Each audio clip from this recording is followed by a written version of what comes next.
Pasado 3:30, pagkatapos mananghalian sa isang karinderya sa poblasyon, ay sumakay kaagad ng tricycle si Edison.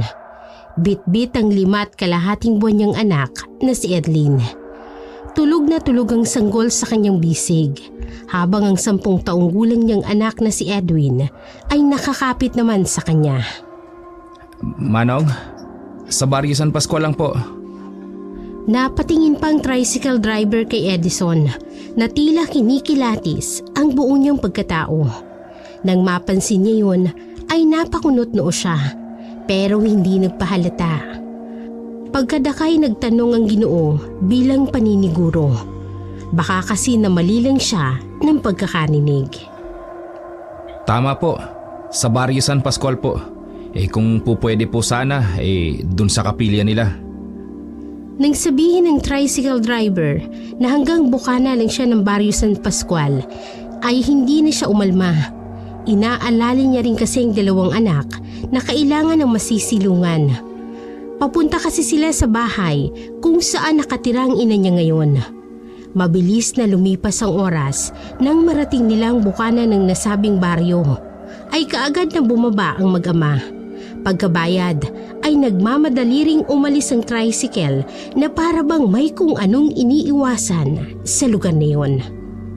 Hanip naman yung lalaking yun kung makaharurot. Buti na lang at ang sarap ng tulog ng anak ko. Pinagmamasdan niyang nahihimbing na sanggol bago lingunin ang panganay na anak na sumisipat-sipat pa sa lumang arko ng nasabing baryo. Nak, Edwin, tara na. Naglakad na sila papasok sa loob hanggang sa makarating sa kapilya. Ganoon na lamang ang gulat niya sapagkat sira-sira na ito. Sa pagkakatanda kasi ni Edwin, 10 taon nang nakalilipas ay maayos pa ang kapilyang yon nang minsang dalawin niyang ina. Ito rin ang una at huling pagdalaw niya rito bago siya maikasal at makapag-asawa. Grabe naman ang sinapit ng kapilya. Wala man lang nakaisip na mag-ayos ng mga taga rito. Siguro, kurakot ang kapitan at mga opisyal dito. Nagpatuloy sila sa paglalakad hanggang sa makalampas sila sa sirasirang kapilya. Marami na rin ang nagbago at ilang mga bahay ang nadagdag na nadaanan nilang mag-ama, kaya medyo nalito pa si Edwin. Mabuti na lang at may nakita siyang mga kalalakihan sa isang maliit na kubo na nagkukumpulan habang nag-uusap-usap. Napatingin kaagad ang mga ito habang papalapit silang mag-aama. Mawalang galang na sa inyo mga pare. Magtatanong lang sana. Medyo nalilito na kasi ako dahil sa mga nadagdag na kabahayan at mga nagbagong daan. Itatanong ko lang sana kung kilala niyo ba si Lourdes Rosario? Tumigil sa pag-uusap ang 3 kalalakihan at paglaon ay tumayong lalaking moreno na matipuno. May itsura pero 5 talampakan lang ang taas. Anong kailangan mo kay Nay Lourdes? Kilala mo siya? Ako nga pala si Edison at nanay ko si Lourdes Rosario. Nagkatinginan ang 3 kalalakihan bago nagbalik tingin ang lalaking kausap niya kanina. Ako si Esteban. Sige, sasamahan na muna kita sa kanila. Tara, sumunod ka sa akin. Kahit ayaw, ay napilitan na lamang si Edison na sumunod sa lalaking matipuno. Hinatak niya na rin ang panganay na anak hanggang sa makalayo na sila sa lugar na yun. Wala silang naging pag-uusap sapagkat tila naiilang sila sa isa't isa.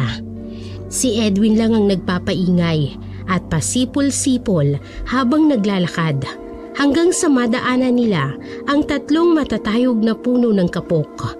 Ito kasi ang palatandaan ni Edison na malapit na doon ang bahay ng kanyang ina. Pareng... Esteban. Yun. Esteban. Pareng Esteban. Kahit dito na lang siguro. Alam ko naman na yung bahay ni nanay. Palatandaan ko yung mga punong kapok na nadaanan natin. Salamat Naku, walang anuman. O sige, mag-iingat kayo dyan ha.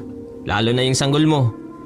Nga pala, Malamang wala dyan si Nay Lourdes ng ganitong oras. Kaya hintayin nyo na lang dun sa kubo. Tinulungan ko yung gumawa ng kubo nung nakarang buwan eh. Doon lang din yun sa bakuran niya nakatirik. Sige. Salamat ulit. Pagkatapos ng kamayan ay naglakad na palayo si Esteban habang kinakawayan naman ni Edwin. Napangiti lang si Edison bago magtuloy-tuloy hanggang sa marating na nga nilang bahay ng kanyang ina. At katulad ng bili ng matipunong binata kanina, nakausap niya. Wala roon si Aling Lourdes kaya pumasok siya sa Yerong Gate dahil hindi naman ito nakalak. At nang nasa loob na ng bakuran ay tumambay muna ang tatlo sa kubong sinasabi ni Esteban. Ay, salamat.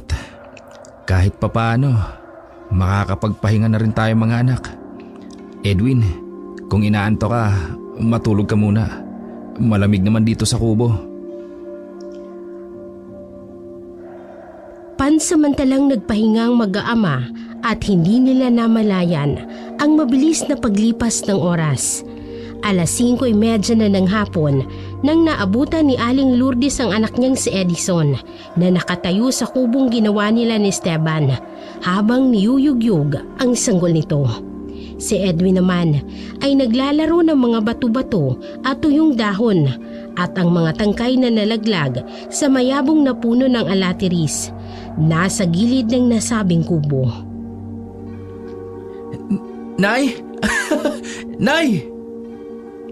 Kumaway-kaway pa si Edison sa kanyang ina at nang makita ng ginang ang kanyang anak at mga apo ay nagmamadali siya sa paglalakad papalapit sa mga yon. Anak! Edwin! Salubungin mo lola mo. Dali! Magmano ka ha? Patakbong lumapit ang batang lalaki at nagmano sa kanyang lola. Pagkatapos noon ay bumalik na siya sa paglalaro ng mga bato at tuyong dahon at kawayan. Hinayaan lang ni Edison ang anak na lalaki dahil natuon ang atensyon niya sa ina na tila ba gulat na naman ang pagmumukha nito matapos silang makita na mag-aama. Ay anak, anong ginagawa mo rito? Ba't may dala kang sanggol? Kanino yan? Hindi ba't sinabi ko na sa'yo na huwag kang pabigla-bigla kapag pupunta rito? Edison naman.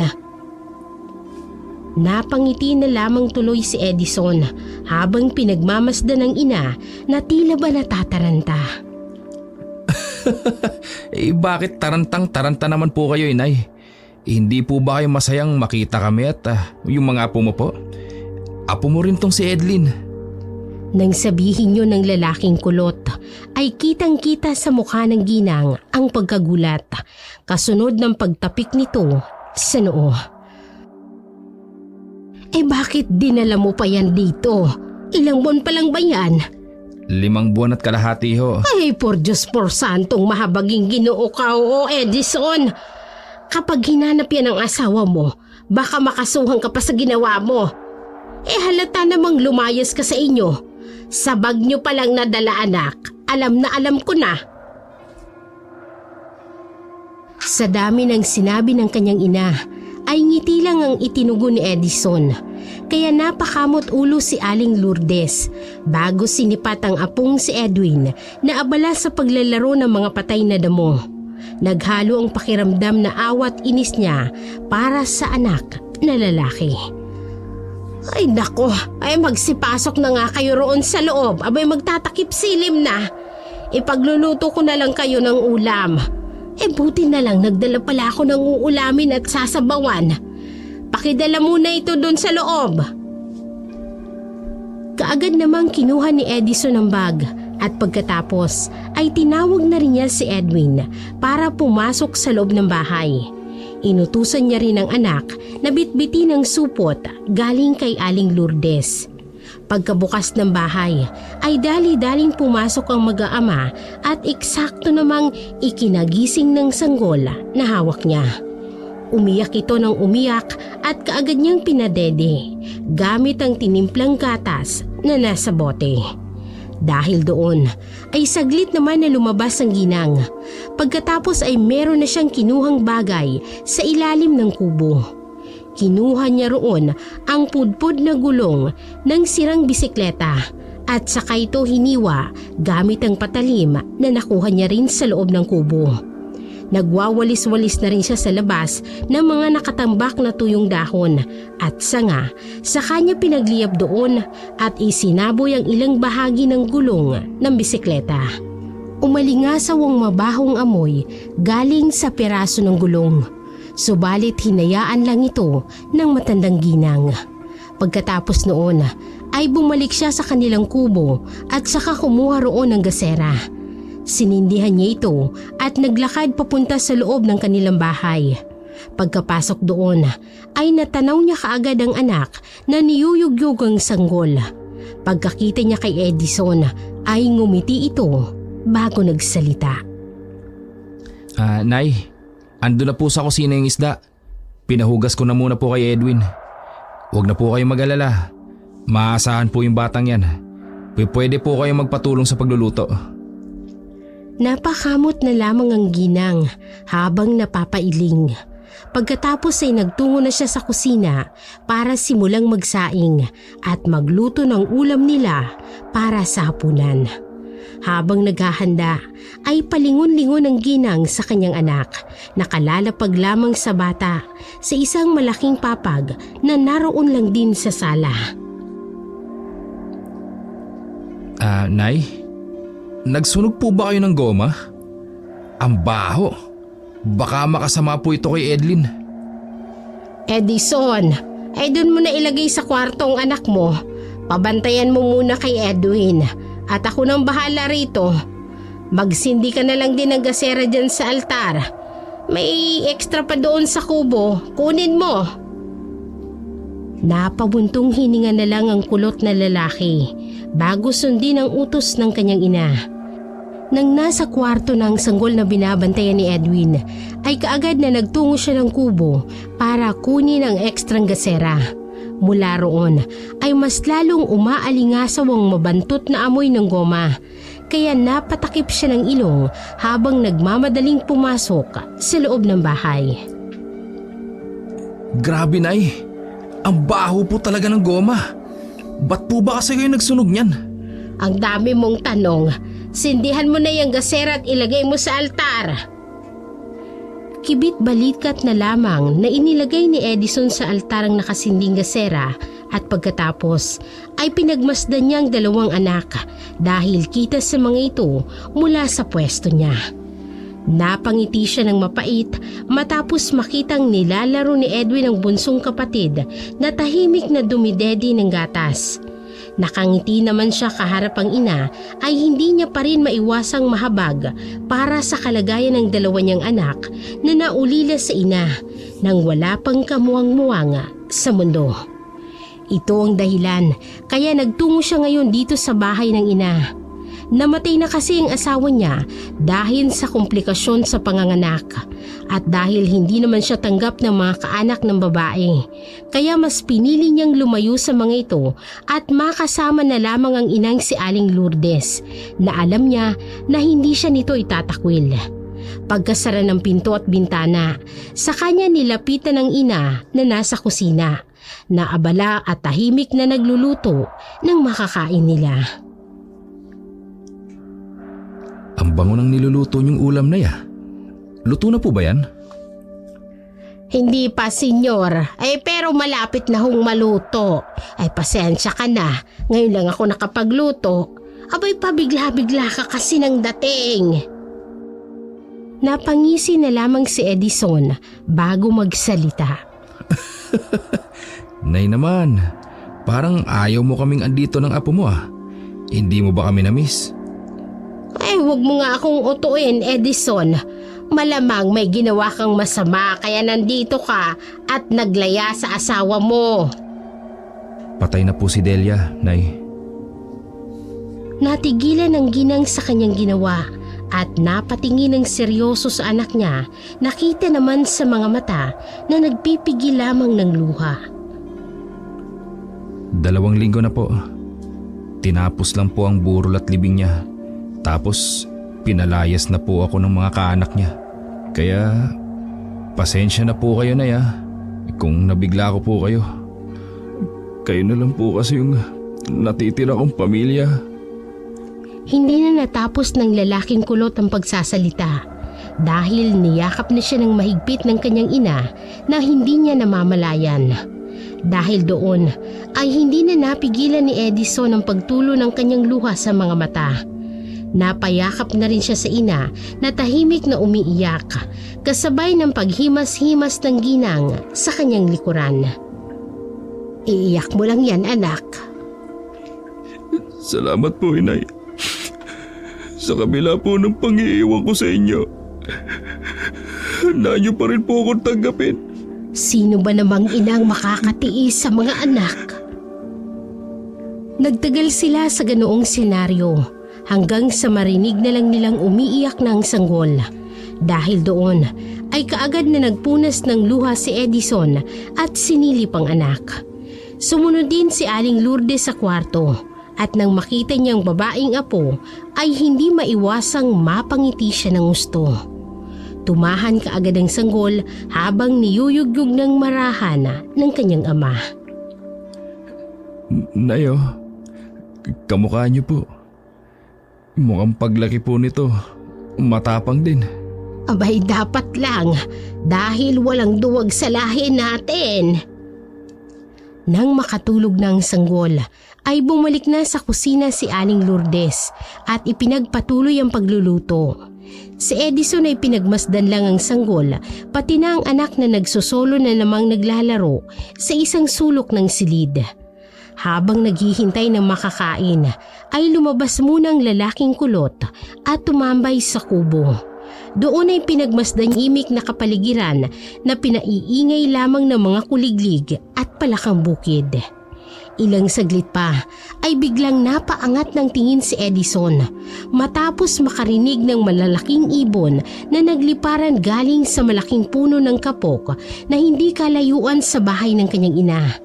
Napakunot noon na lang siya habang pinagmamasdan ng mga yon na papalayo na at pumasok ulit siya sa kubo ay napansin niya ang ilang sibat na may kulay gintong patalim sa pinakadulo.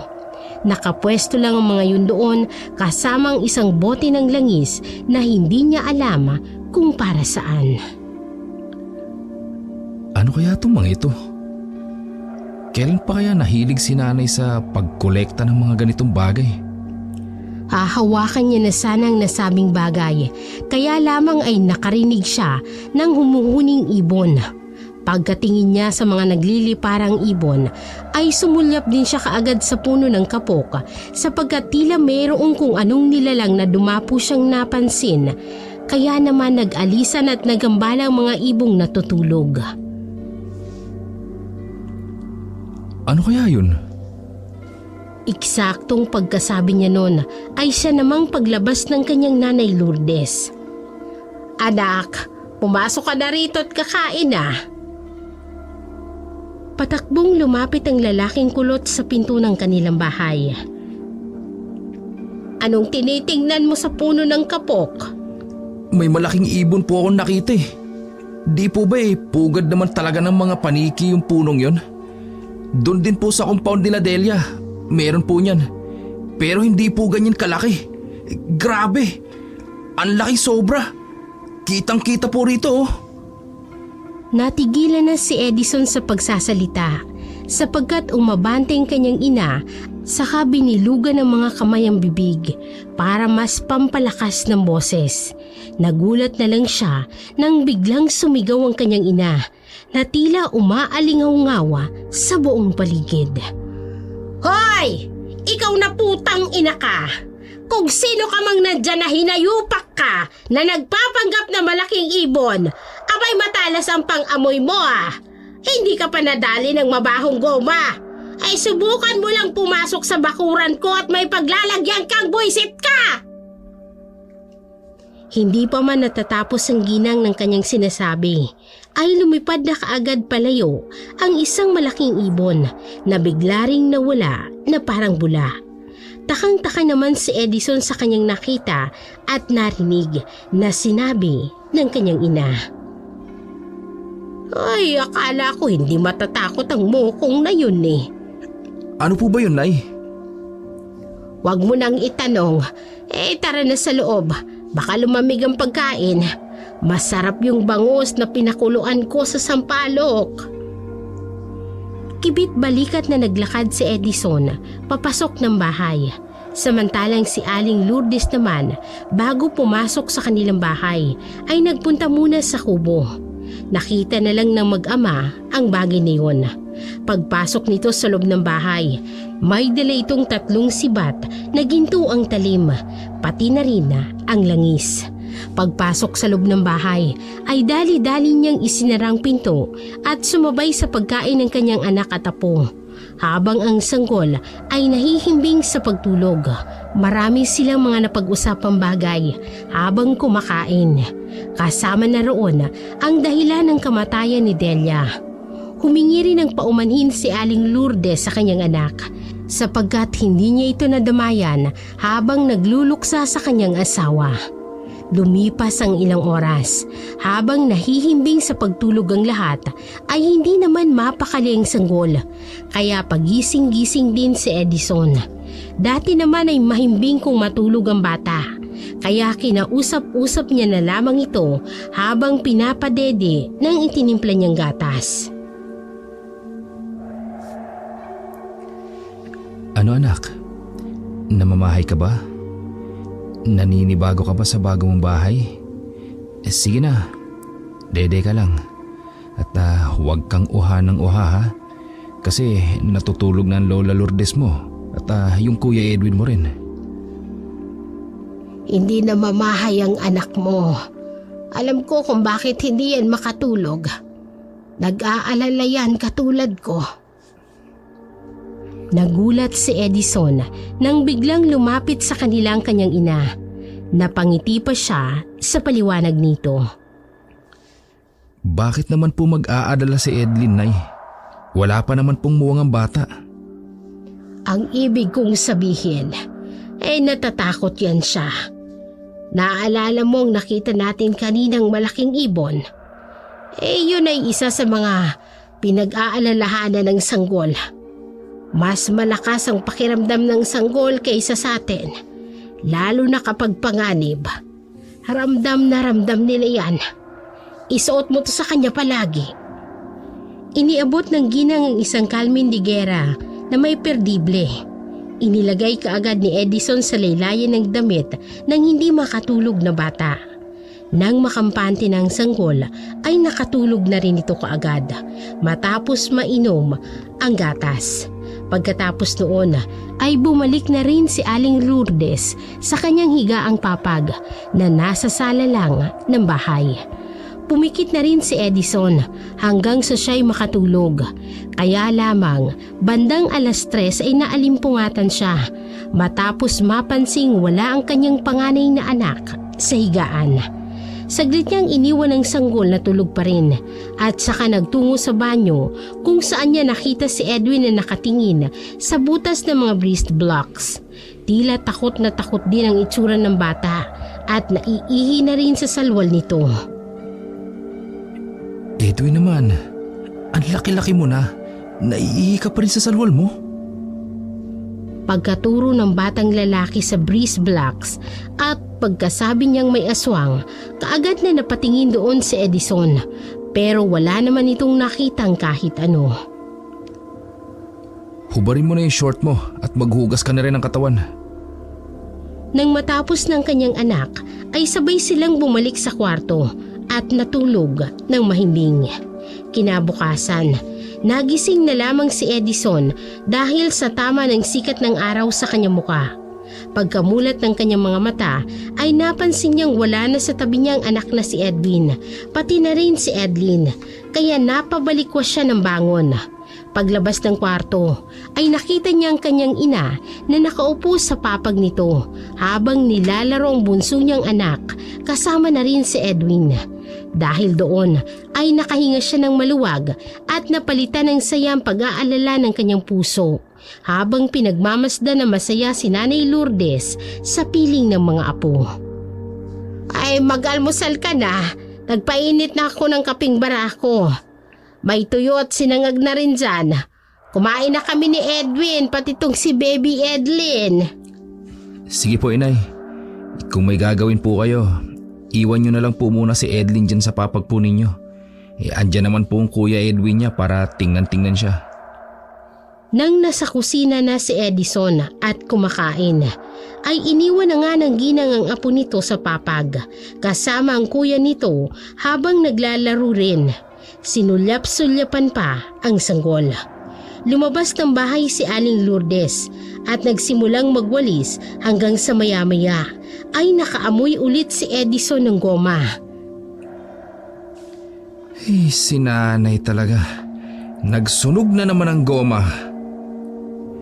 Tumayo siya saglit mula sa bintana sa sala kung saan ay hinawi niyang kurtinang panloob para hindi pumasok ang usok. Nakita niya ang ina na nagwawalis na nga. Umiling-iling na lamang siya, saka dinala ang pagkain sa papag para mabantayan din ang anak. Nak, Edwin, kung gusto mong maglaro sa labas, laro ka lang dun. Basta wag kang lalabas ng bakuran ha. Dun ka lang malapit sa lola mo. Masayang tumango ang batang lalaki na patakbong lumabas ng bahay at naglaro nga ng kung ano-anong maisip nito. Nagpatuloy naman sa pagkain ng lalaking kulot ang buhok habang ang kanyang sanggol ay tahimik lang na naglalaro ng kamay. Habang abala ang lahat ay eksakto namang nakarinig sila ng busina kasabay ng pagdaan ng isang lalaki sa tapat ng kanilang bakuran. Pagdungaw ni Edison sa bintana ay nakita niya ang pamilyar na lalaki na may hawak ng styrobox. Si Esteban yata yun ah. Hatmonay! Pandesal! Pagkatapos ng busina nito ay huminto ang matipunong lalaki sa tapat ng bakuran nila dahil nasipad niya na rin si Aling Lourdes na nagwawalis, pati na rin si Edison na nakadungaw sa bintana. Magandang umaga po, Aling Lourdes. Pandesal po kayo dyan. Napakamot ulo lang ang ginang habang papalapit sa binatang matipuno at masipag na nagtitinda. Bago tumugon ay sinipat niya muna ang kabuuan ni Esteban na parang sinusuri ang buong pagkatao. Medyo sigurista kasi talaga si Aling Lourdes dahil para sa kaligtasan ng apo niyang 5 buwan at kalahati pa lamang. Si Edison naman ay nakatingin lang sa kanilang dalawa at pangiti-ngiti habang nakikinig sa usapan. Baka naman mamaya, Esteban. Nayanggaw ka na rin. Abay, malang napahinto ka rito. Samantalang noon kapag tuwing umaga, dinadaan-daanan mo lang ako. Aling Lourdes naman. Grabe naman kayo sa akin. Mukha lang akong nangyayanggaw pero alam niyo naman sa sarili niyo na hindi ako magiging katulad ng ibang taga rito. Ito, pangontra. Nagtaka si Edison habang nakikinig sa usapan ng kanyang ina at ni Esteban. Nakita pa niya kung paano ilabas ng nagtitinda ng pandesal ang suot nitong pangontra na tinutukoy nito. Naniniguro lang, kasi may bisita na kaagad na umaaligid sa akin dito kagabi. Nandoon pa sa punong kapok nagtambay at saka nagtaka lang talaga ako sa'yo. Naalala ko rin po kasi yung anak ninyo eh. Hinatid ko kasi ang mga yun dito kahapon. At medyo nalilito raw siya. Ganun ba? Eksaktong pagkasabi nun ng ginang ay siya namang paglabas ni Edison mula sa loob ng bahay. Kumaway ito kay Esteban habang nakangiti. Magandang umaga, paring Esteban. Salamat pala ulit kahapon ha. Walang anuman. Edson, baka gusto mo ng hatmonay. Mainit-init pa talaga to. Kunin nyo na to at ilang piraso na lang. Murang-mura lang ang halaga. Dahil sa hiya, ay busog na binili na din naman ni Edison ang nasabing hatmonay. Ganti na rin niya kasi ito sa pagtulong kahapon ng lalaking matipuno. Salamat at naubos na rin. So paano, Aling Lourdes, Edison? Kung may kailangan kayong ipaayos sa bahay nyo, tawagin nyo lang ako katulad ng dati. Magandang umaga ulit at mag-ingat kayo palagi Oy siya, sige. Makakaasa ka. Magandang umaga rin. Ingat ka rin, pare. Nag-peace bomb pa ang dalawa na akala mo talaga'y dati na magkaibigan at magkakilala. Napaismid na lamang ang ginang pagkakita niya. Pero kahit papano ay natuwa siya dahil meron na ring magiging kaklose ang anak niya sa baryong yun na mas marami pa yata ang bilang ng aswang kaysa sa normal na mga tao. Nang mawala na sa paningin nilang matipunong lalaki, ay saka bumaling si Edison sa kanyang ina. Nay, pwede kaya akong magpapasok ng trabaho ron kay Esteban? Ay, pwede naman. Pero sino mag-aalaga kay Edlin? Hindi naman ako palaging libre, anak. May ginagawa rin ako sa taniman at sa palengke. Anak ng teteng, iniwan ko nga pala si Edlin sa papag. Dali-dali silang tumakbo sa loob ng bahay at nakahinga sila ng maluwag pagkakitang masayang naglalaro ang sanggol. Ay, nilalaro yan ng nanay niya. Malamang yan. Malakas talaga ang anghel ng mga bata. Pero wag mong pababayaang mag-isa yan. Lalo na rito sa lugar na to, Edison, Ako nang nagsasabi sa'yo. Hindi na umimik ang lalaking kulot.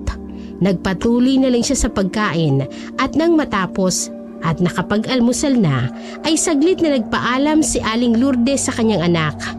Tapos na rin kasi siya sa gawaing bahay at kailangan ng magpunta sa taniman at sa palengke. Mabilis na lumipas ang oras dahil sa pagiging abala ay medyo nahuli ng uwi ang ginang. Ang sabi niya kay Edison ay 3:00 ng hapon ay nakauwi na siya. Pero dahil sa dami rin ng ginagawa sa palengke, kaya inabot na rin ang 5:30 ng hapon bago nakauwi ng bahay ang ginang.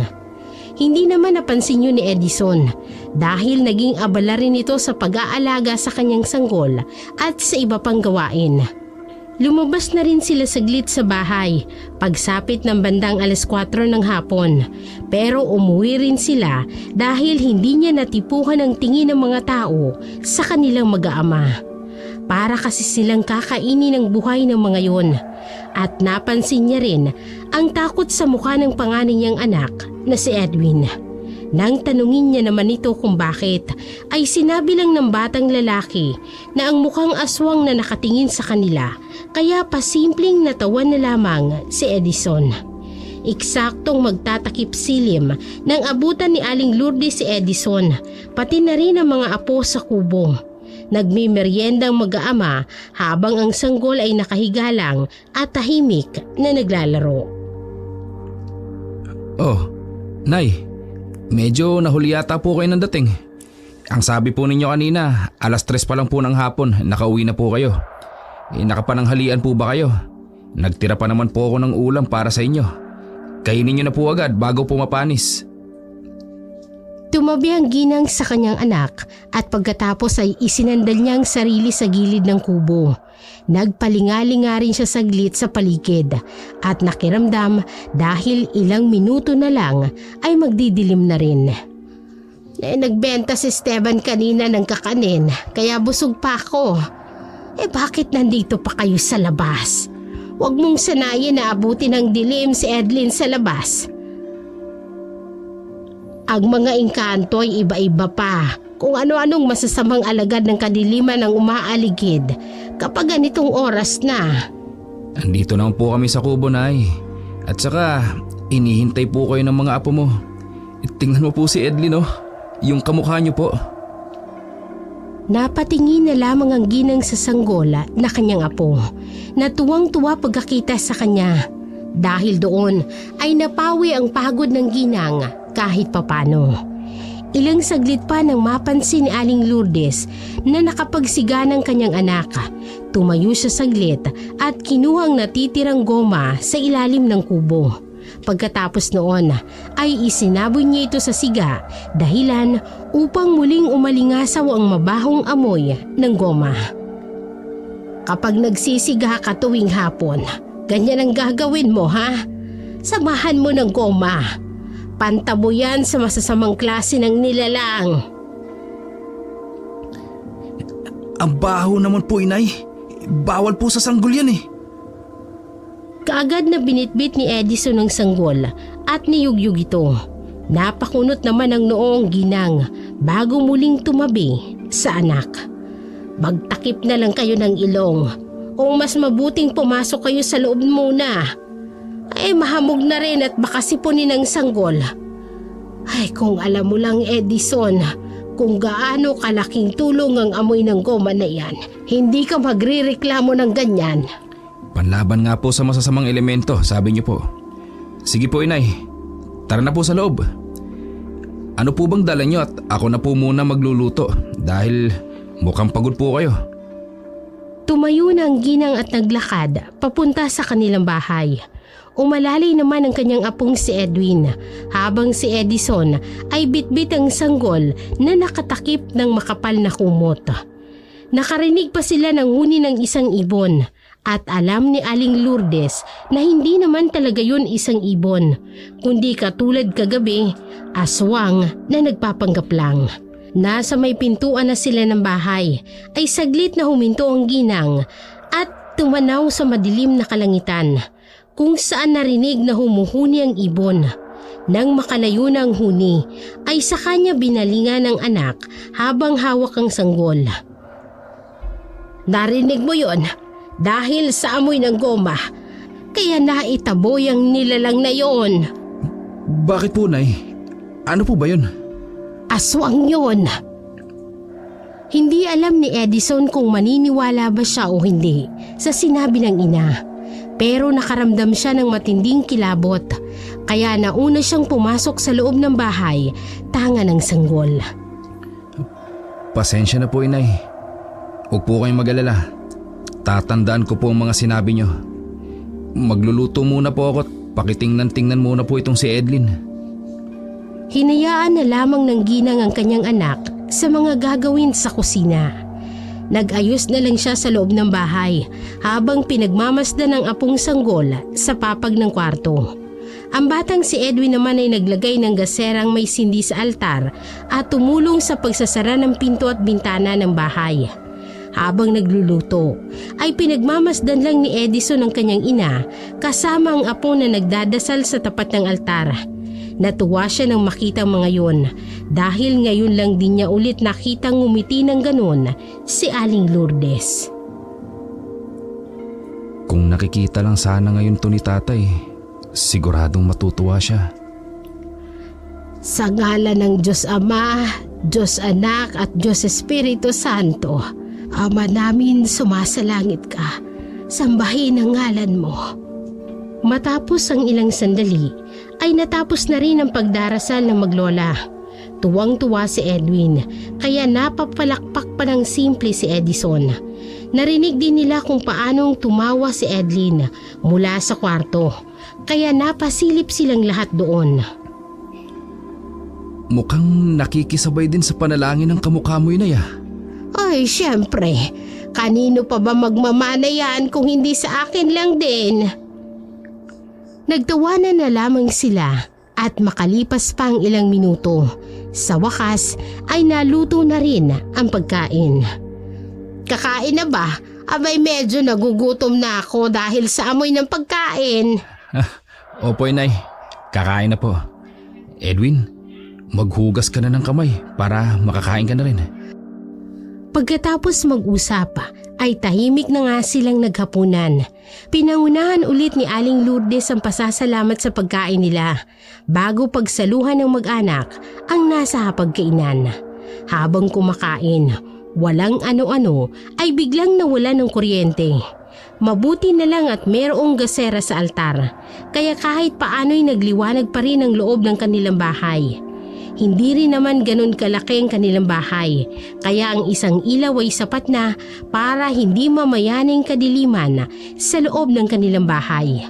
Subalit para makakain ng maayos ay pansamantalang kinuha ni Aling Lourdes ang gaserang nasa altar at inilagay ito sa lamesang pinagkakainan nila. Nagtungo naman si Edison sa kwarto para bitbitin si Edlin na umiiyak dahil naiinitan at nadidiliman sa paligid. Tahan na, baby. Tahan na. Andito na si tatay. Huwag ka na umiyak. Tumahan naman ang sanggol kaya dinala na ito ni Edison sa hapagkainan. Palagi po bang nawawala ng supply ng kuryente dito, Nay? Napaisip muna ang ginang kung bakit nga nawalan bigla ng kuryente. Sa pagkakatanda niya kasi, nangyayari lang ang brownout o blackout kapag mayroong mga sakuna, katulad ng bagyo, lindol at iba pang emergency. Bibihira ang ganitong pangyayari na biglaan. Hindi ko rin alam kung bakit. Ano ba yan? Kawawa naman ang baby Edlin natin. Magpapaypay ang tatay mamaya. Mabuti na lang din talaga. Palaging may gasera si nanay sa altar. Sana lang talaga hindi magtagal to. Mukhang magtatagal pa itong brownout na ito. Wala pa kasi silang anunsyo sa outpost kanina. Kapag biglaan pa namang nawawala ng kuryente katulad noon, minsan inaabot ng 24 oras. Naku, baby. Tis-tis muna. Pinapaypayan ka naman ni tatay. Ay sige na, magsikain na tayo. Ako'y gutom na. Makalipas ang ilang minuto, matapos ang kanilang hapunan, ay saglit na lumabas ng bahay si Edison para magpababa ng kanyang kinain. Naguhugas pa naman ang kanyang ina ng mga plato habang si Edwin ay pansamantalang nagbabantay sa sanggol na tulog na kahit mainit at walang electric fan. Habang nakatambay sa kubo ay napatingin siya sa maaliwalas na kalangitan. Napakaraming bituin sa langit at talaga namang nagniningning ang gabi. Kahit walang kuryente ay medyo maliwanag pa rin ang kapaligiran. Pagkadakay tumayo na rin siya at nagmasid-masid sa kapaligiran na pinaiingay lang ng mga kuliglig at mga palakang bukid na parabang nag-aawitan sa isa't isa. Ang mga tumpukang bituin sa langit naman ay nagsisilbing liwanag ng gabing yun. Anak, ba't nandiyan ka pa sa kubo? Pumasok ka na rito! Napatingin siya sa inang matikas na nakatayo sa pinto ng bahay. Kahit may edad na ang ginang at halata ng pangungulubot ng balat, ay halata pa rin ang lakas ng pangangatawan nito. Tingin nga ni Edison ay mas malakas pa sa kanya ang kanyang ina. Bilisan mo na! Abay pangiti-ngiti ka pa dyan. Madilim na ang paligid ngayon. At ngayon sinasamantala to ng mga kampo ng kadiliman para makapangbiktima. Ang lalim niyo naman po, inay. Kung makasabi naman po kayo ng kampo ng kadiliman. Naglakad na ang lalaking kulot at pagdating niya sa pinto ay sinamaan siya ng tingin ng ina at hinampas ng mahina sa braso. Huwag mong pagtatawanan ng mga sinasabi ko. Abay tingnan mong anak mo roon at isara mo na yung pinto. Nagagalit naman po kayo kaagad, nay. Para tuloy po kayong kampon ng kadiliman yan eh. Abay sira ulo ka talaga. Biro lang po, inay. Kayo naman po. Tumakbo na si Edison papuntang kwarto para hindi na siya mapagbunton na ng ina. Nang nandoon na siya ay napansin niyang tulog na rin ang panganay na anak habang nakasandal dahil nagbabantay ito kanina sa bunsong kapatid. Binuhat niya at inayos ang pagkakahiga ni Edwin bago tumayo at lumapit kay Edlin na nahihimbing na rin sa pagtulog. Panginoon, kayo na po ang bahala sa amin sa gabing ito. Sa pangalan ng Panginoong Kristo. Amen. Pagkatapos niyang mag-sign of the cross ay pumikit na rin siya para makatulog. Kaya lamang dahil sa mainit ay hindi rin dinalaw ng antok si Edison. Panay kasi ang kagat ng mga lamok sa kanyang hita na sinasabayan pa ng ingay nito. Nanatili siyang gising at nagpapaypay sa dalawang anak para hindi ito papakin ng mga lamok. Katulad niya, nananatili ring mulat si Aling Lourdes at napansin niya yun pagawin niya ng tingin ay nasa papag na sa sala. Nay, bakit gising pa po kayo? Hindi po ba kayo makatulog dahil mainit? Dito na po kayo sa papag namin. Malawak naman po at para mahagip po kayo ng pagpaypay ko. Hindi na anak, dito na lang ako. Sanay naman ako ng walang electric fan. Abay sa tanda ko ba namang ito? Bakit hindi nyo na lang po kasi buksan yung bintana dyan? Inang pumasok naman po yung hangin. Ay yan ang wag na wag mong gagawin. Abay loko ka. Nay, pakihinaan naman po ng boses nyo.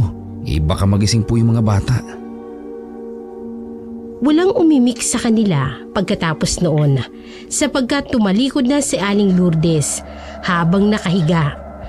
Nagpatuloy naman si Edison sa pagpaypay kahit antok na siya ay hindi niya sinusukuan. Alam niya kasing kawawa ang mga anak niya na malamang ay papapakin ng mga lamok. Nang mas lumalim pa ang gabi, habang patuloy sa pagdidilig ng liwanag ang mga bituin sa kalangitan, ay unti-unting nakaramdam ng antok si Edison. Kaya naman natapik niya ang sariling mukha. Saglit din para siyang tumigil sa pagpaypay kaya medyo umungot-ungot ang sanggol. Sorry anak, nakaidlip ang tatay. Itinuloy niya ang pagpaypay nang walang ano-ano ay nakarinig siya ng boses ng kalalakihan mula sa labas ng bakuran. Tila nagtatakbuhan ng mga ito na parang may tinatakasan o hinahabol kaya napabangon siya saglit at natigil sa pagpaypay. Napansin rin ng ina na biglang bumangon na malamang ay narinig din ang mga ingay at kumusyon sa labas ng bahay. Ano yun, Nay? May mga tao yata nagtatakbuhan sa labas. Huwag ka munang maingay. Pasimpleng napadungaw ang ginang sa bintana. Sapat na para makita ang nasa labas ng kanilang bakuran. Sa malayo pa lang ay natanaw na ni Aling Lourdes si Esteban, kaya napakunot noo siya. Kasama ng matipunong binata ang iba pang kalalakihan na katulad niya na tila nagmamadali. Dahil doon ay napilitang lumabas ng bahay ang ginang at sinundan naman siya ni Edison. Pero tumayo lang ang kulot na lalaki sa tapat ng pinto para makiusyoso. Esteban! Hoy, Esteban! May narinig akong mga nagtatakbuhan kanina. Anong meron, ha? Pagkakita ni Esteban sa ginang ay kaagad siyang naglakad papalapit rito. Halata sa mukha ng matipunong binata ang pamumutla ng mukha at matinding sindak na para bang nakakita ng nakatatakot na nilalang.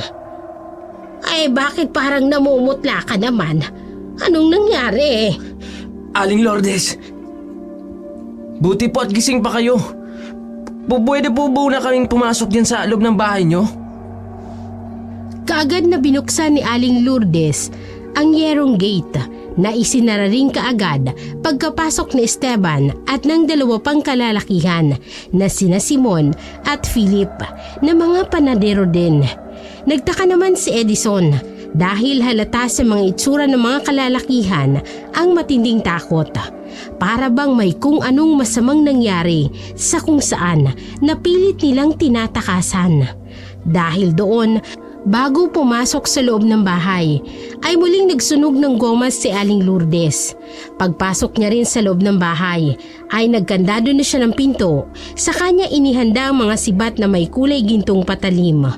Umupo sina Esteban, Simon at Philip sa tapat ng papag. Naghanda naman si Edison ng may inom nila para kahit papano ay makabawas sa takot na kitang-kita sa hilatsa ng kanilang mga mukha. Salamat dito sa tubig, pre. Wala nga naman pare. Pinainom na muna ni Aling Lourdes at 3 panadero bago niya kausapin. Nang handa ng lahat ay kusa nang nagsalita si Esteban. Pero naglilinis pa lang siya ng lalamunan sa pamamagitan ng peking upag-ubo nang makarinig sila ng malakas na alulong ng aso mula sa kung saan. Nasundan pa yun ng ilan pang alulong hanggang sa meron isang mangibabaw sa lahat na halatang hindi ordinaryong aso ang may gawa. Pagkarinig doon ni Aling Lourdes ay alam niya nang hindi galing sa ordinaryong aso ang alulong na yun. Bigla ring umiyak si Edlin, kaya agad itong binitbit ni Edison at pilit na pinapatahan. Para kasing nakaramdam din ng takot ng sanggol, mabuti na lang at napatalima rin kaagad ang kanyang ama.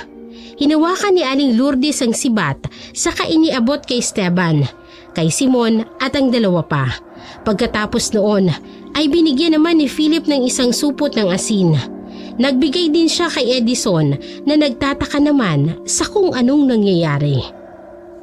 Bago ka magkwento, tulungan niyo muna ako maglagay ng mga asin. Wala silang sinayang na oras. Sa bawat sulok ng bahay ay naglagay nga ng asin ang ginang kasama sina Esteban, Simon at si Philip.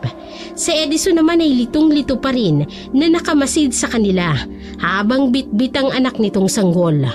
Nang matapos ng lahat, bumalik sila sa sala para ituloy ang naudlot na usapan. Habang bitbit ni Edison ng sanggol ay tinabihan siya ni Esteban. Pareho silang umupo sa pintuan ng kwarto para masulyapan din ang natutulog na si Edwin. Ayos ka lang ba dyan sa pagkakaupo mo? Hindi ba kita nagigit-git?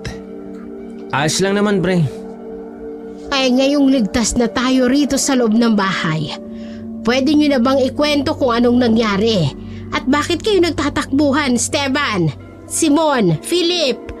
At narinig natin kanina ay parang alulong ng aso.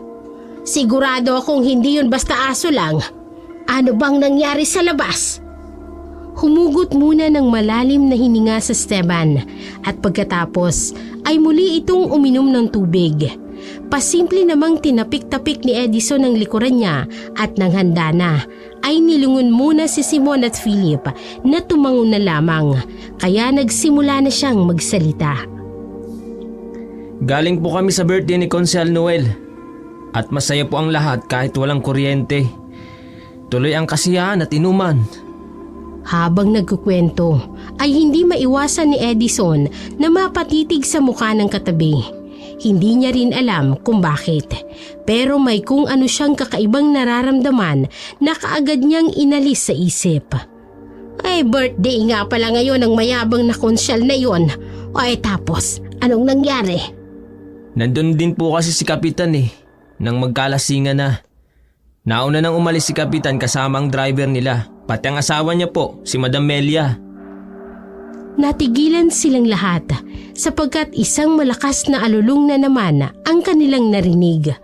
Nagsunod-sunod na naman yun hanggang sa may isang mas nakatatakot na alulong ang nangibabaw. Dahil doon ay muli na namang napaiyak ang sanggol, kaya kaagad itong niyugyug ni Edison at pinatahan.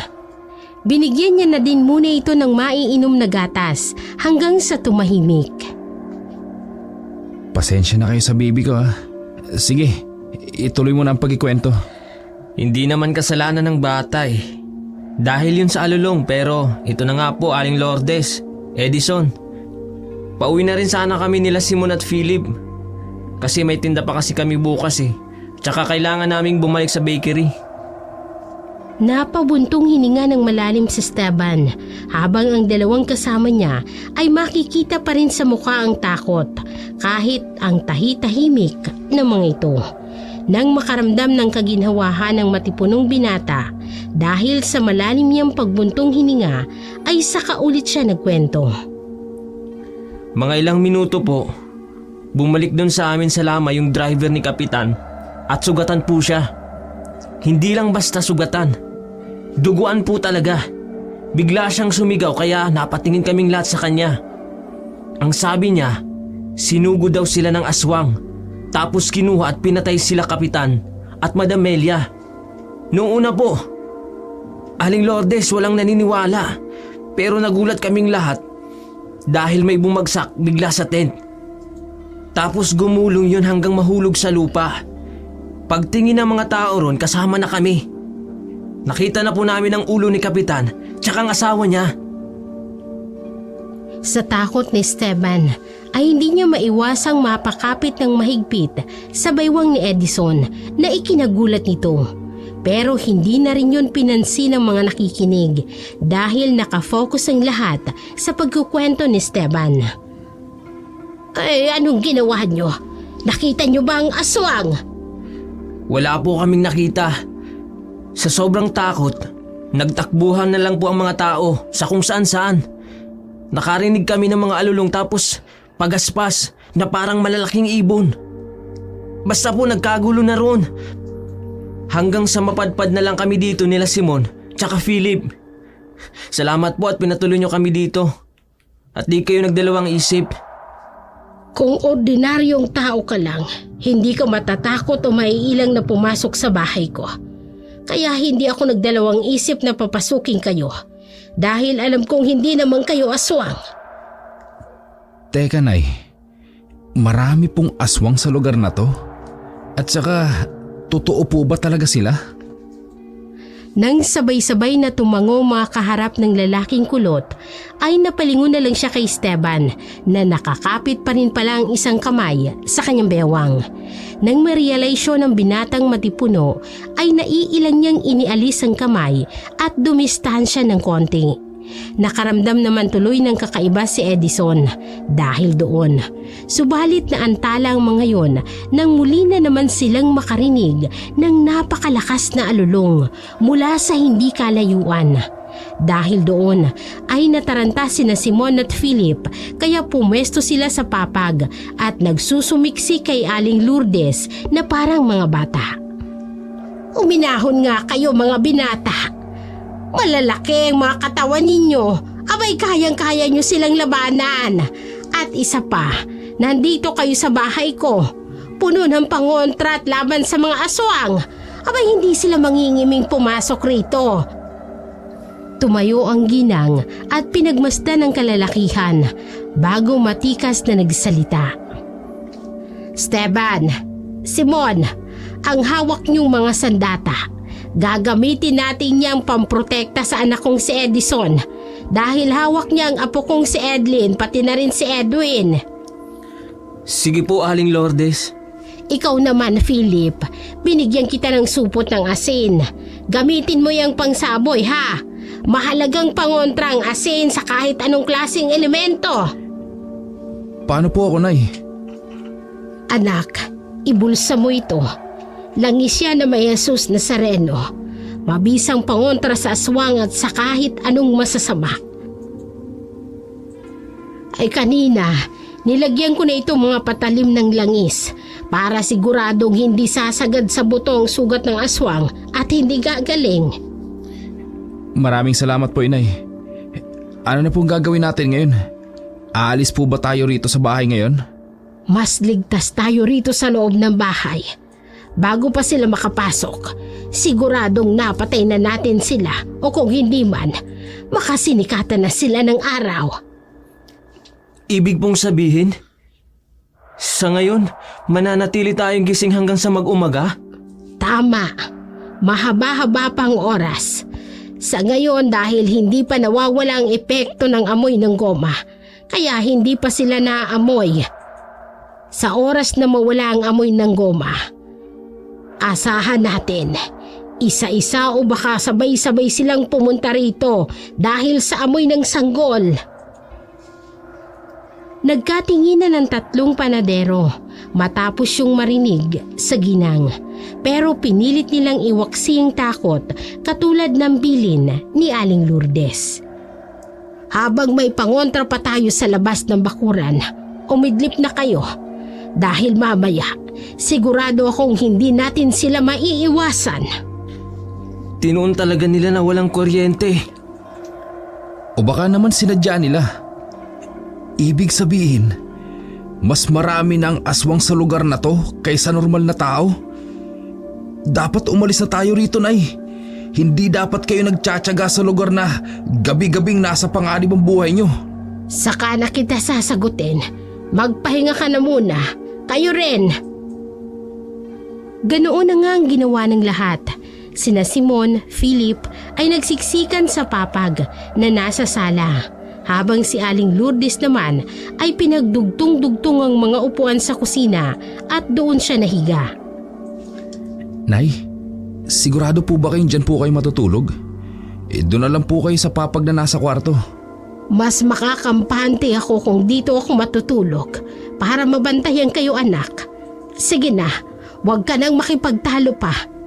Si Esteban na lang ang patabihin mo roon sa higaan ninyo. Naiilang man ay wala nang nagawang lalaking kulot kung hindi sundin ang nais ng kanyang ina. Nahiga na nga siya katabi ang anak niya at si Esteban. Ilang minuto lang ay narinig na ni Edison ang nagsasagutang hilik ni na Simon at Philip, kaya naman napaugot na lang siya. Sa lakas ng hilik ng dalawang yan, malamang sila ang mauunang targetin ng mga aswang. Baka naman matuntun tayo dahil sa lakas ng hilik ng dalawang yan. Mahina silang nagtawanan dahil kahit papano ay nabawasan ang takot na nararamdaman nila nang manahimik ang lahat ay hindi sinasadyang nagtapat ang kanilang mga mata. Nagtagal yun ng halos 4 na segundo hanggang sa umiwas na lang ng tingin si Edison, dala ng pagkailang. Hindi niya rin kasi maintindihan ang pakiramdam habang nakatitig sa matipunong binata. Matutulog na ako, pre. Tinalikuran niya ito at saka pumikit habang pasimpleng dumistansya. Kaya ganoon na rin ang ginawa ni Esteban. Tumalikod siya at pumikit na rin. Ako rin, matutulog na. Muna, pre. Pagpikit ng mga mata ni Edison ay hindi na rin namalayan na sobrang lalim na pala ng pagtulog niya. Nagising na lamang siya matapos maramdaman ang mga kamay na nakayakap sa kanya. Pagtingin ay ganoon na lamang ang gulat niya dahil sa Esteban na pala yun, na napamulat na rin ang mga mata sa sobrang nabigla ay napabangon din kaagad. Dahil sa hiya ay kaagad na lumabas ng silid ang matipunong binata. At pagtingin niya sa papag ay wala na roon sina Simon at Philip, kaya nagpaalam na rin siya kay Aling Lourdes. Pinagmasdan na lamang siya ni Edison habang papalayo. Ayos yun ah. Di nagpaalam sa akin. Nagtungo kaagad sa pintuan si Edison kung saan nakita niya ang ina na bitbit uli ang apo nito habang nagpapaaraw. Naroon din si Edwin na may sariling mundo kaharap ang kanyang lola. Napasarap ang tulog ko. Pasensya na po, inay. Ay kahit sino naman siguro, sasarap talaga ang tulog kapag may nakayakap. Namula ng bahagya ang kulot na lalaki matapos yung marinig, kaya hindi tuloy kaagad siya nakapag-react sa kanyang ina. Mag-almusal ka na sa kusina para maalagaan mo tong si Baby Edlin at aalis ako. Kailangan kong makibalita sa kung anong totoong nangyari. Sige po, inay. Dali-daling nagtungo si Edison sa kusina at nag-almusal.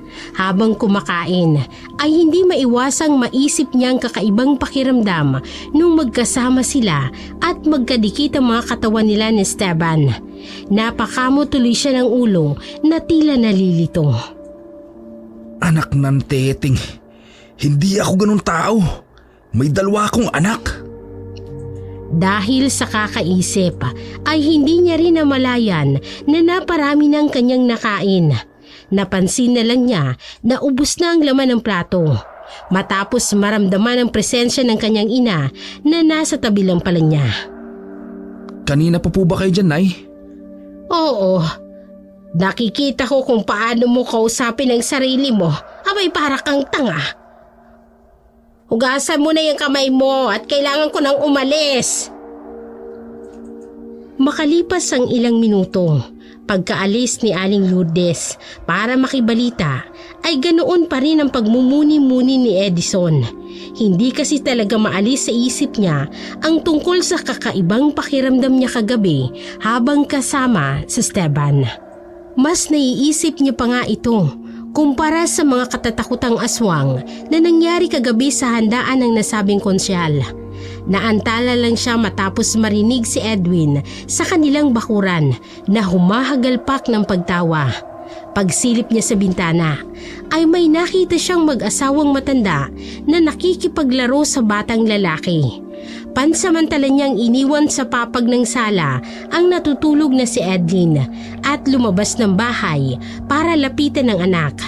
Nag-aalala kasi siya dahil sa mga bali-balitang aswang sa baryong yun. Anak? Edwin? Pagkalapit niya ay tumigil ang mag-asawang matanda sa pakikipagtawanan kay Edwin. Sino po kayo? Ako si Tiborcio. Magandang lalaki. Ako naman ng asawa niyang si Inocencia. Ano pong kailangan nyo? Sa kanya binalingan ng anak at seryosong nagsalita. Anak, pumasok ka na muna ron sa loob. Doon ka na muna maglaro.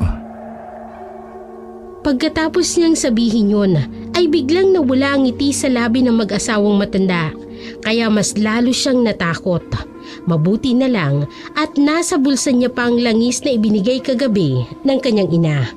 Kaya pasimple siyang namulsa, pero ang totoo ay nakaamba na siya para sa kung anong gawin ng mga ito ay kaagad niyang maisasaboy upang malaman niya kung aswang pa o hindi. Ikaw naman, nakikipagkulitan lang kami sa anak mo. Namimiss na kasi namin ng aming apo. May sanggol pala kayo sa loob. Nagkatinginan ng mag-asawa, saka matipid na ngumiti dahilan para lalong mangilabot si Edison. Natunugan niya na ng mga kaharap, kaya agad niyang inilabas ang langis na may Jesus Nazareno. Binuksan niya yun at tumahalimuyak ang amoy ay biglang sumama ang tingin sa kanya ng matandang mag-asawa. Hindi na nagsalita ang mga yun at naglakad na lang palayo, kaya nakahinga ng maluwag ang lalaking kulot.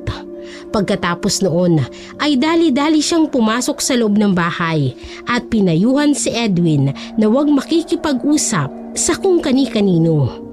Makalipas lang ang ilang oras, pagkatapos mananghalian ng mag-ama ay dumating kaagad si Aling Lourdes, dalang nakakagulat na balita.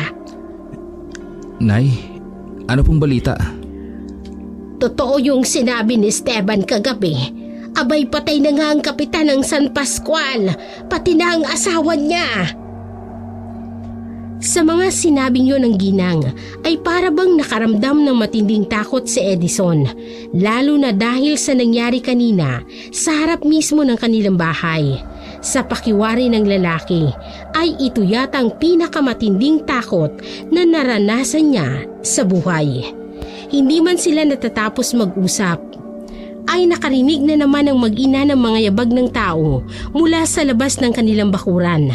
Pagsilip nila sa bintana ay nandoon na naman si Mang Tiborcio at Manang Inocencia. Pagkakita ni Edison sa mga yun ay kinumutan kaagad siya ng takot at napatanong sa kanyang ina. Nay, kilala niyo po ba yung mga yan? Hindi na umimik ang ginang dahil dali-dali na nitong nilapitan ng mag-asawang matanda na nasa harap ng nakasaradong gate. Matagal silang nagkatitigan na para bang walang gustong magpatalo. Mabuti na lang ay mahinang kinalampag ni Aling Lourdes ang yero, kaya natuon doon ang atensyon ng mag-asawang matanda. Aba, tangina naman oo. Ang lakas yata ng loob ninyo. Ngumiti lang ang matandang mag-asawa. bago nagkasunurang magsalita. Lourdes, magbabaka sakali lang. Baka naman gusto mo kaming patuloyin. Nauuhaw at nagugutom na kasi talaga kami. Kagabi pa. Hindi kasi nakontento si Tiborcio sa kinain niya. Ang gusto niya palagi ay sariwa. Ang gusto pala namin pareho. Kaya sige na, papasukin mo na kami. Umalis na kayo. Pakiusap lang, Mang Tiborcio. Manang inosensya. Hindi ba't sinabi ko na sa inyo na hindi kayo rito pwede sa bahay ko? Ayoko ng gulo. Hanggang maaari lang. Habang pinagmamasdan ni Edison ang ina na nakikipagpalitan ng salita sa mga nasa labas ng kanilang bakuran, ay nakaramdam siya ng mabigat na tensyon sa pagitan ng mga ito. Pero nanatili siyang tahimik at nakaalerto katulad kanina. Anumang oras ay handa niyang isaboy sa kaharap ang hawak na lengis. Ayoko na ng gulo. Hanggat maaari lang. Kaya pakiusap. Abay, lubayan niyo kami at umalis na kayo sa tapat ng bakuran ko. Nawala ang ngiti sa labi ng mag-asawa. Biglang dumilim ang mga mukha nito kasabay ng kakaibang pakiramdam na tila ba lumukod sa kanilang kalagitnaan. Dahil doon ay hindi na rin napigilan ni Edison ang sarili. Magsasalita na sana siya para pakiusapan ang mag-asawang matanda. Kaya lang ay naunahan siya ng mga ito na magwika. Ipatikim mo na sa amin ang bisita mo, Lourdes. Kung ayaw mong sapilitan pa naming kunin. Abay, mga aswang nga kayo ano? Kung gusto niyong patayan, sige. Pagbibigyan ko kayong mga hinayupa kayo. Ay talagang ako pang napili niyong kalabanin, ha? Napaatras naman sa takot si Edison. Hindi sa mga aswang, kundi sa kanyang ina. Ngayon niya lang kasi nakita ng ganoon si Aling Lourdes. Para itong pinaghalong mababangis na hayop na handang makipagpatayan sa kahit na sinong kalaban. At dahil sa sinabi niyang yun, ay biglang nawala ang ngiti sa labi ng mag-asawa. Unti-unting pumangit ang mukha ng mga ito na tila magpapalit ng anyo. Kitang-kita ni Edison ang pagtulis ng tenga ng dalawa at ang itsura nitong naging katulad ng isang paniki. Sa sobrang takot at pagkagulat ay hindi niya maiwasang buksan ang hawak na langis at dali-daling isinaboy sa mag-asawang aswang. Nang dumampi sa balat ng mga itong nasabing langis ay kaagad na nagkasugat sa mukha nila at katawan. Kasabay ng pag-usok noon, nagsusumigaw ang mag-asawang matanda na katulad ng boses ng isang dyablo na napapaatras. Kahit si Aling Lourdes ay nagulat din sa ginawa ng kanyang anak kaya hinawakan niya ang kamay nito para pigilan. Baka kasi isaboy pa ulit ni Edison ang lahat ng laman ng bote at maubos ito. Galit na humarap sa kanila ulit ang mag-asawa habang parehong namumulang mga mata at nanlilisik. Kitang-kita rin ang mga sugat sa mukha at iba pang bahagi ng katawan na natamaan ng langis na may bendisyon ng Jesus Nazareno. Dahil sa pananakit ng lalaking yan sa amin, sinisiguro ko sa'yo, Lourdes, magbabayad kayo. Ngayong gabi na to, makakasiguro kayo. Ipinapangako ko sa inyo na hindi na kayo sisikatan ng araw. Papasukin namin ang bakuran na to. Sisirain namin ang bahay nyo. At lahat kayong nasa loob ay iisa-isahin namin. Sa harap mo mismo, Lourdes. Wawasakin ko ang katawan ng lalaking yan, pati na ng batang lalaki, at ngunguyain ko sa harap mo. At bago ka namin patayin, Lourdes, mahihirapan ka muna lang gusto. Ang naaamoy kong sanggol, Sinisiguro ko nga wala akong ititira kahit buto niya. Muling sinabuyan ni Edison ng langis, kaya halos masunog ang kalahating mukha ni Mang Tiborcio. Naglulupasay ang matandang Ginoo sa sahig na parang bulating binudburan ng asin. Pero tila walang pakialam si Edison tungkol sa bagay na iyon. Lakas loob siyang nagsalita laban sa mag-asawang aswang. Subukan nyo lang galawin kahit hibla ng mga buhok ng mga anak ko. Kahit ang nanay ko. Hindi lang yan ang mangyayari sa inyo. Kapag bumalik kayo ngayong gabi, sinisiguro kong hindi kami ang hindi nasisikatan ng araw, kundi kayo. Mga puta ngayon yung mga aswang kayo. Patay gutom sa laman at dugo ng tao. Habang inaakay si Mang Tiborcio ay umaangil ng umaangil si Manang Inosensya na nagsasaan yung paniki. Umaatras sila pero ang tingin ay nasa mag-ina pa rin. Papatayin kita! Papatayin kita! Sige! Mga masasamang nilalang kayo! Kayo ang pupulbusin namin! Kinalampag pa niya ng maraming ulit ang yerong gate hanggang sa pigilan na lang siya ni Aling Lourdes na nagulat din sa inasal ng anak. Bakit mo ginawa yun, Edison? Alam mo ba kung anong ibig sabihin ng ginawa mong yun? Hindi na natapos ng ginang ang pagsasalita sapagkat nakita niyang panginginig ng kalamnan ng kanyang anak nang bigla na lamang mapaluhod sa lupa. Kasunod ay ang pagtagas ng mga luha. Napabuntong hininga na lang si Aling Lourdes bago tinulungang akayin ng anak papasok sa loob ng bahay. Pinaupo niya ito sa papag at pinainom ng tubig. Minasahe niya rin ang kalamnan at kamay, pati na rin ang hita at paa hanggang sa kumalma na ito. Pasensya nanay. Nabigla lang po ako sa nangyari kanina. Hindi ko na rin po alam. Naghalo-halo na po yung emosyon ko. Hindi po ako papayag. Nagawa nila ng masama ang pamilya natin. Maganda ang ginawa mo, anak. Pero mali ang paraan mo. Alam mo ba kung anong ibig sabihin ng ginawa mo kanina? Nagdeklara ka ng giyera laban sa mga aswang na yun. Anong ibig pong sabihin nun, Nay? Na kailangan na nating umalis dito, anak. Pero kahit saan tayo magpunta, hahanapin at hahanapin ka ng mga yon hanggang hindi ka nila napapatay dahil sa ginawa mo.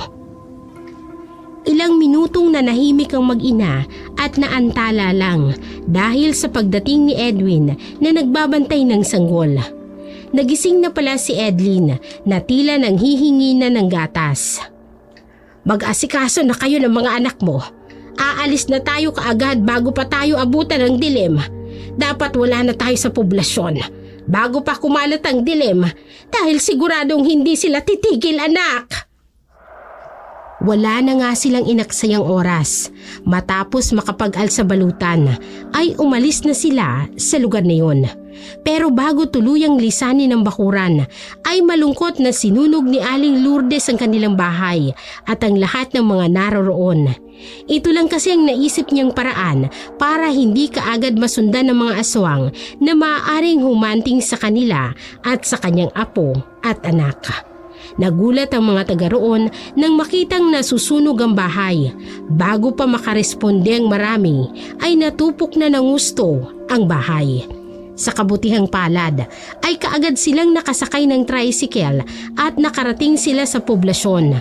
Pasado 4:00 ng hapon. Nay, saan po ba tayo pupunta? Ang totoo niyan, anak, hindi ko rin alam. Pero saka na natin isipin yan dahil kailangan nating makasakay ng bus patawid sa ibang probinsya. Kailangang makalayo tayo sa lugar na ito bago pa dumilim. Pagdating nila sa terminal ng bus ay kinamalas-malasan sapagkat nag-cut off na pala ang biyahe. Kaalis lang ng huling bus pero hindi na nila yun naabutan. Paano na to ngayon, Nay? Pambihira naman. Kasalanan ko to eh. Kundi sana ako nagpadalos-dalos. Gusto nang umiyak ni Edison pero tinapik-tapik lang siya sa likod ng ina habang umiisip ng paraan. Hindi ngayon ang oras para mag-isip ka ng ganyan. I-relax mo lang ang sarili mo. Dahil kung matataranta ka, mas lalo tayong malalagay sa alanganin. Hindi na natapos ng ginang ang pagsasalita sapagkat biglang umiyak ang sanggol na tila ba natatakot. Kaya kaagad itong pinatahan ni Edison. Nang mapansin naman yun ni Aling Lourdes ay nagpalingali nga siya sa paligid hanggang sa makita si Mang Tiborcio at Manang Inosensya sa kabilang kalsada na nakatingin sa kanila ng masama. May mga kasama pa itong 3 kalalakihan at 2 babae na handang sumalakay sa oras na kumagat ang dilim. Nasundan na nila tayo, anak! Pagkakita ni Edison sa mag-asawang aswang ay kinumutan siya ng takot at halos hindi alam ang gagawin. Hinatak na lang siya ng ina papunta sa simbahan ng poblasyon. Ito lang kasi ang naisip niyang lugar kahit alam pa niyang nakakapasok naman doon ang mga aswang. Nakiusap si Aling Lourdes sa nangangalaga ng simbahan dahil wala noon ang pari. Mabuti na lang din at pinayagan sila. Pero iniwan din sila ng nasabing Ginoo dahil sa takot na baka madamay pa ito. Pagkagat ng dilim ay mas tumaas pa ang tensyon na nararamdaman ng mag-ina. Nagsumiksik sila sa altar ng simbahan habang nakikiramdam sa mga mangyayari. Mula sa pintuan ng simbahan ay pumasok ang mag-asawang aswang kasama ang mga alipores nito. Kitang-kita sa mata ni Mang Tiborcio at Manang Inosensya ang galit. Magkakasabay na nagpalit ng anyo ang mga aswang, kasunod ng nakakikilabot na alulong na umalingaw-ngaw halos sa buong poblasyon. Natakot ng gusto ang sanggol kaya umiyak ito ng umiyak. Natuwa naman ang mga aswang nang marinig ang boses nitong takot na takot. Hindi na alam ni Edison ang gagawin kaya niyakap na lang niya ang mga anak habang umiiyak din sa takot. Ngayong gabi na to, malalasap niyo ang pinakamatinding sakit bago kayo mamatay lahat. Kahit magmakaawa kayo sa amin, wala kayong mapapala. Lalo lang naming patatagalin ang paghihirap nyo. Sasalakay na sana mga aswang nang biglang dumating ang ilang kalalakihan na may dalang mga sibat, buntot ng pagi at kung ano-ano pang pangontra laban sa aswang. Nagkaroon ng sagupaan hanggang sa maitaboy ng mga to si Mang Tiborcio at Manang Inosensya habang napatay ang iba pang aswang. Nang matapos ang laban ay ganoon na lamang ang gulat ng mag-ina matapos makita sina Esteban, Simon at Philip at ang iba pang taga-baryo. Aling Lourdes, nabalitaan po namin ang nangyaring pagtugis sa inyo. Yung mga aswang na yon, kaya hinanap po namin kayo. Matapos masunog ang bahay niyo sa San Pascual, mabuti na lang din at may isang mga kilala namin ang nakakita sa inyo na pumasok rito sa simbahan. Yung mismong caretaker, yung pinsan ko. Salamat sa Diyos at hindi kami nahuli ng dating. Habang pinagmamasdan ni Edison si Esteban ay hindi niya maiwasang mapaluha sa tuwa dahil sa pagliligtas nito sa kanyang pamilya. Salamat, pre. Pagkatapos ng mga pangyayaring yun, wala na ngang napagpilian ang mag-inang Lourdes at Edison kung hindi ang lumipat ng ibang probinsya. Hindi pa rin kasi sila ligtas dahil ang mag-asawang aswang ay hindi pa rin natutugis. Gayunpaman ay naging maayos at tahimik ang kanilang naging buhay sa tulong na rin ni Esteban na